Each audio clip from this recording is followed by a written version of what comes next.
Wanita itu mengangkat roknya, menyelipkan kail ikan yang tajam, menatap pria yang pergi dengan tegas, lalu menggenggam erat tangan kanannya.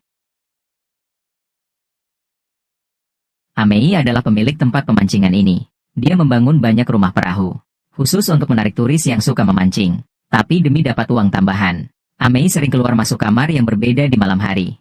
Sayangnya, karena dia bisu sejak lahir, para tamu sering tawar-menawar harga. Melihat Amei tak mau mengalah, mereka malah langsung membuang uang ke air.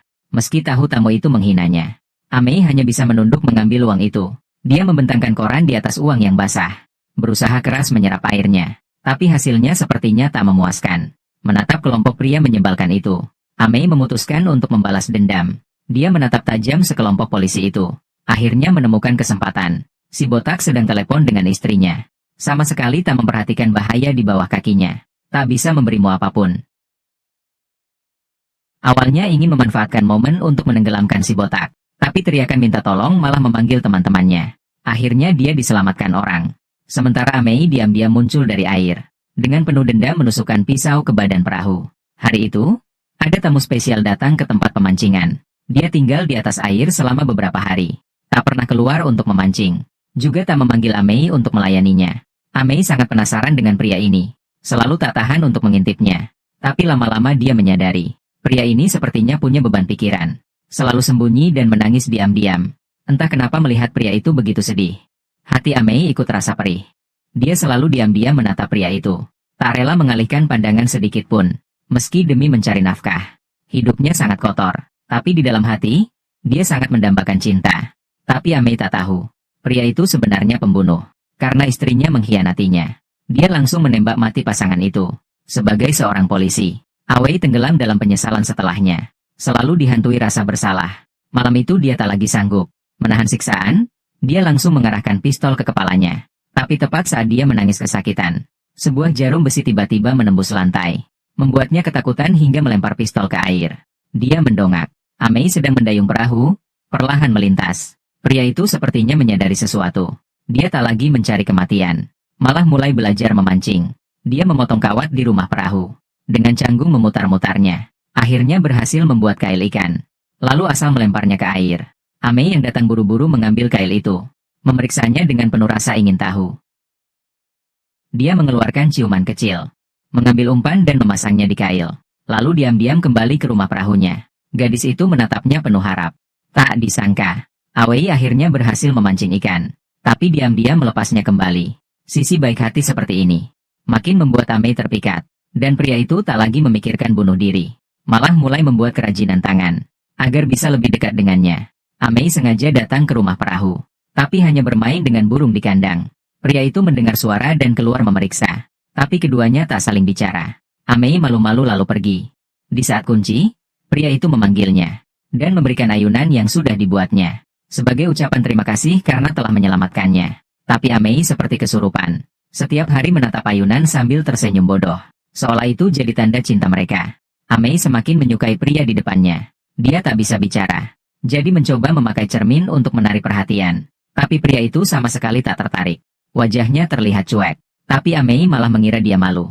Demi meraih kebahagiaan di depan mata, Amei memutuskan untuk mengambil langkah. Hari itu hujan deras turun. Dia langsung membawa minuman keras menemui pria itu. Tapi di bawah pengaruh alkohol, Amei malah jadi liar. Dia langsung mendorong Amei ke lantai. Memperlakukan wanita malang itu dengan kasar. Tak disangka, Amei marah dan mendorongnya balik. Melihat punggung wanita yang pergi, pria itu juga kesal.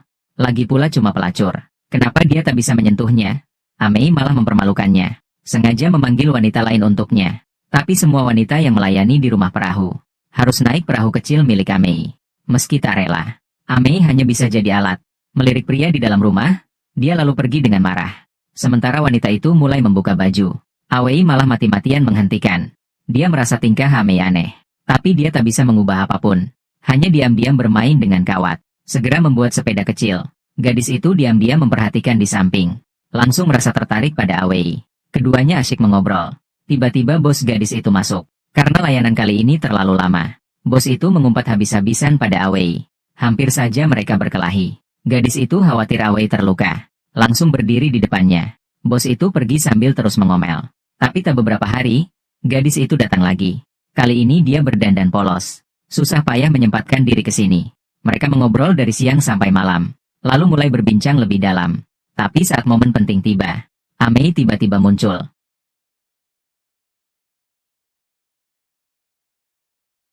Saat gadis itu pergi, Awei tiba-tiba mengeluarkan sejumlah uang. Oh, hubungan mereka cuma transaksi. Tapi gadis itu menolak keras. Karena dia sudah jatuh cinta pada pria ini. Gadis itu memeluk Awei dengan berat hati. Tapi kedekatan mereka membuat Amei cemburu. Saat perahu kecil bersandar, dia sengaja mengguncang perahu untuk menyiksa gadis itu. Amei sangat menyesal saat itu. Kenapa dia membawa gadis ini? Dia nekat berlari ke hadapan Awei, memeluk pria itu dan menggigitnya keras. Wanita ini aneh sekali. Awei malas menanggapinya. Jarak di antara mereka semakin lebar. Tapi hari itu polisi tiba-tiba datang. Mereka datang untuk menangkap buronan. Ada yang panik dan lompat ke air untuk kabur. Tak disangka ditembak polisi. Pemandangan ini membuat Awei ketakutan. Buru-buru menutup tirai. Padahal dia sudah berniat bunuh diri untuk lepas dari semua. Akhirnya dia mengambil kail ikan. Langsung menelannya. Sampai kail itu tersangkut kuat di tenggorokannya. Dia menarik tali pancing dengan keras.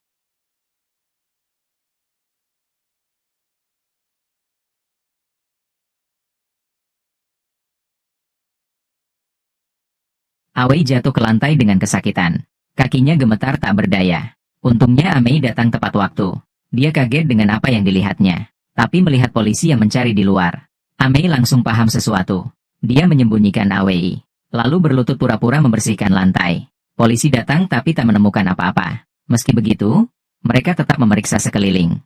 Tapi satu polisi tak sengaja menendang tali pancing yang tersambung ke Awei. Membuatnya kesakitan luar biasa. Amei tak berani bergerak. Hanya diam-diam mengelap lantai sambil berdoa. Polisi itu mengangkat tali pancing dan melihat sebentar. Tapi tak menyadari ada apa di baliknya. Melirik Amei sekali lagi, lalu pergi tanpa menoleh. Setelah memastikan mereka meninggalkan tempat pemancingan, Amei buru-buru mengambil pancing.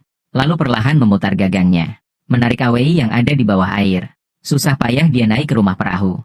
Awei pingsan karena kesakitan. Amei cepat memberikan pertolongan pertama.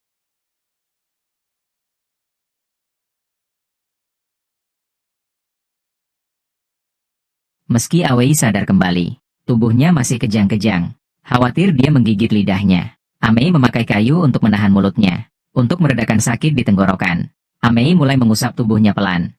Dia merawatnya siang dan malam tanpa henti. Cepat mendekatkan hubungan mereka. Meski Amei tak bisa bicara, Awei melihat semua usahanya. Awalnya mereka pikir tak ada lagi rintangan. Tapi gadis itu datang lagi. Dia keras mengetuk kaca. Minta diantar menyeberang untuk bertemu Awei. Amei menatap gadis itu penuh kebencian. Dengan gerah mematahkan kayu di tangannya. Tapi akhirnya tetap membiarkan gadis itu naik perahu. Mereka tiba di sebuah rumah kecil berwarna ungu. Tapi sebelum gadis itu masuk, Amei mendorongnya keras sampai jatuh. Lalu mengikat dan menyumpal mulutnya. Tapi dia tak pernah menduga gadis itu kabur di tengah malam. Dan terjatuh ke air. Keesokan paginya, Amei terpaku di perahu. Seolah kehilangan semua tenaga. Karena gadis itu sudah tenggelam. Mayatnya mengapung di permukaan air. Mata Amei memancarkan rasa bersalah. Awalnya dia hanya ingin mengusir gadis itu. Tak disangka malah membunuhnya. Agar tak ketahuan orang, Amei mencari motor gadis itu. Mengikat mayatnya dan menenggelamkannya ke air. Tapi dia tak pernah menduga. Kejadian itu cepat diketahui. Bos gadis itu muncul tengah malam. Diam-diam langsung menuju rumah perahu Awei. Menurutnya, gadis itu pasti diculik Awei. Tapi kali ini Awei tak tinggal diam. Cepat memukuli pria itu hingga jatuh ke air. Tak disangka pria itu berdebas sebentar, lalu tenggelam ke danau. Belum sempat Awei melihat jelas, Amei muncul dari dasar air. Amei tak ragu sedikit pun, segera mengikat baterai ke mayat itu, lalu menenggelamkannya lagi ke air. Amei tak banyak bicara, hanya terus membantu. Mengingat gadis yang hilang itu, dia sepertinya menyadari sesuatu. Sejak hari itu, Awei seperti jadi orang lain. Dulu kalau dapat ikan selalu dilepas. Sekarang matanya penuh amarah. Bahkan dengan kejam mencincang ikan kecil. Mungkin tak ingin menghadapi dirinya sendiri. Awei cepat tenggelam dalam kegilaan. Amei buru-buru menenangkannya. Tapi malah didorongnya menjauh. Ngapain kamu lihat ke sana? Amei menatap pria itu dengan penuh dendam. Dengan kesal mengambil burung beonya.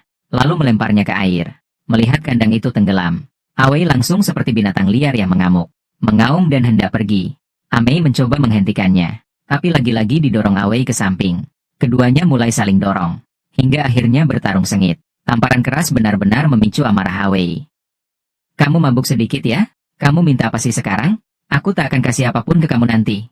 Kamu suruh dia minum obat, aku yang minum obat. Amei langsung terpaku di tempat, merasa sudah banyak berkorban. Tapi di mata Awei, itu tak ada artinya bagi harga diri dan wajahnya. Dengan marah dia bangkit dan mendayung pergi. Awei tak bisa lepas dari rumah perahu ini.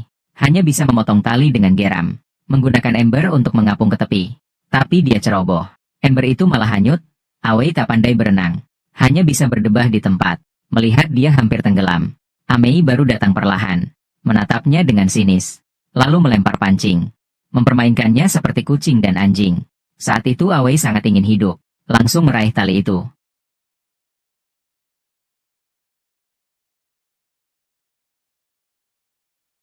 Keduanya akhirnya kembali ke rumah kecil.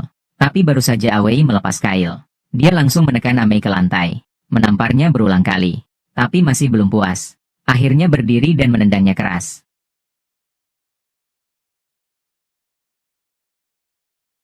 Setelah melampiaskan semua amarah, Awei tiba-tiba berlutut, lalu diam-diam melepas ikat pinggangnya, seperti meratapi nasibnya. Tapi keesokan paginya, Awei tetap bersikeras pergi, mengusap wajah Amei yang sedang tidur, lalu mendayung pergi tanpa menoleh. Saat wanita itu terbangun, di depannya hanya bayangan buram. Dia tak percaya menatap pria itu. Mulutnya membuka tutup, gemetar. Amei tak bisa berteriak keras, hanya bisa menyiksa diri sendiri. Dia mengambil kail yang ditinggalkan Awei, perlahan mengangkat roknya, dan akhirnya memasukkan kail itu. Matanya penuh air mata, tubuhnya mulai gemetar tak terkendali, tapi seolah dia sudah bulat tekad. Mendengar jeritan Amei, Awei tak tahan dan berbalik, tapi saat melihat bagian bawah tubuh Amei penuh darah, dia gemetar mendekat. Akhirnya jatuh ke air. Awei buru-buru mendayung ke tepi, lalu mengambil pancing. Melihat wanita yang terus gemetar, Awei hanya bisa mengangkatnya pelan. Dia berlutut di kaki wanita itu, dengan rasa bersalah melepas kail. Satu persatu, saat itu Awei pasrah. Dia tak bisa lari dari semua ini. Keduanya seperti mencapai kesepakatan diam. Mereka merapikan barang-barang dengan hati-hati, saling menjaga satu sama lain, menghadapi masa depan penuh harapan. Tapi kehidupan tenang itu akhirnya terganggu. Hari itu datang sepasang turis. Taruh mereka di rumah perahu. Amei dan Awei tertidur siang. Siapa sangka jam tangan mahal si gendut jatuh ke air. Dia tak berpikir panjang. Amei langsung buru-buru mencari di air. Meski tak menemukan jam, malah mengangkat mayat dari sebelumnya. Saat Amei dan Awei terbangun, semuanya sudah terlambat. Dia diam-diam membongkar mesin perahu, memasangnya keras ke papan, bersama rumah kecil kuning, hilang di permukaan air. Dan akhir cerita ini, sutradara tetap memakai gaya yang mengundang tanya. Ada yang bilang, mereka hidup bahagia tanpa gangguan. Ada juga yang bilang Awei membunuh Amei, lalu kabur sendirian. Amei memakai kesenangan fisik, untuk menutupi ketakutan di hati Awei. Hubungan mereka semakin intens. Hari demi hari, dia akhirnya tak tahan dengan tekanan dan kesedihan. Tapi tak bisa menjauh. Ingin pergi tapi tak bisa lepas. Mereka seperti kail dan ikan yang saling tarik-menarik. Di antara hasrat memiliki dan dorongan menghancurkan diri, keduanya terseret ke dalam bencana.